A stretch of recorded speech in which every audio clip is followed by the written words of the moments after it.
அனைவருக்கும் என் காலை வணக்கம்.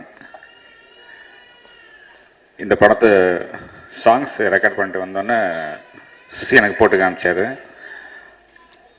ரொம்ப ஆச்சரியமாக இருந்துச்சு. ஏன்னா இமான் வந்து இப்போ ஃபார்மில் இருக்காப்புல. ஸோ அவர் சுசி வந்து இமான் கூட ஃபஸ்ட்டு பண்ணுறதுனால என்கிட்ட போட்டு காமிச்சார். ரொம்ப நல்லா இருந்துச்சு. லிரிக்ஸ் வந்து வைரம் சார் எழுதியிருக்காரு அப்படிங்கிறப்ப ரொம்ப சந்தோஷமாக இருந்துச்சு. அவங்க காம்பினேஷன் வந்து எக்ஸலண்ட்டாக ஒர்க் அவுட் ஆகிருக்கு. வைரம் சாரோட இன்னும் வந்து அவருக்கு 18 வயசு மாதிரி தான் லவ் சாங், காதல் சாங்ஸ்லாம் இவ்வளோ அழகாக பிரமாதமாக எழுதிட்டு இருக்கிறாரு சார். இன்னும் இன்றைக்கி அவரோட பாடல் வந்து இன்னிசை பாடி வருமே எனக்கு இன்றைக்கி நேற்று எழுதின மாதிரி இருக்குது.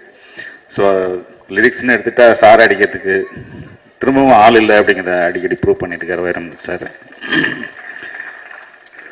இந்த படம் வந்து ட்ரைலர்லேருந்து சாங்ஸ்லேருந்து சாங் ஏற்கனவே நான் போட்டு காமிச்சார் சுசி. எனக்கு ரொம்ப நல்லா இருந்துச்சு. விஷால் ரொம்ப அழகாக இருக்கார் இந்த படத்தில். ஹீரோயினும் ரொம்ப அழகாக இருக்காங்க. பாடல்கள் எல்லாம் ரொம்ப சிறப்பாக இருக்குது. ட்ரெய்லர் எடிட்டர் ரொம்ப பிரமாதமாக பண்ணியிருந்தார். ட்ரெய்லர் ரொம்ப நல்லா இருந்துச்சு. ஒரு படத்தோட போஸ்டர் டிசைன் ட்ரெய்லரே வந்து இந்த படம் எப்படி தரமான படமா அப்படிங்கிறத ப்ரூவ் பண்ணோம். அந்த வகையில் இது ரெண்டுமே ரொம்ப சிறப்பாக இருந்துச்சு. எஸ்பெஷலி ஃபோட்டோகிராஃபி மதி வந்து ரொம்ப எக்ஸலண்ட்டாக பண்ணியிருக்காப்புல. கொரியோகிராஃபி ஷோபி. ஸோ டெக்னீஷியன்ஸ் எல்லாருமே, ஆர்ட் டைரக்டர் ராஜீவன், ஸோ எல்லாருமே இந்த படத்தில் வந்து ரொம்ப அற்புதமாக வேலை செஞ்சுருக்காங்க. இன்னமும் இந்த விஷால் வந்து சண்டைக்குடியில் பார்த்த மாதிரி இருக்கார் இந்த படத்தில்.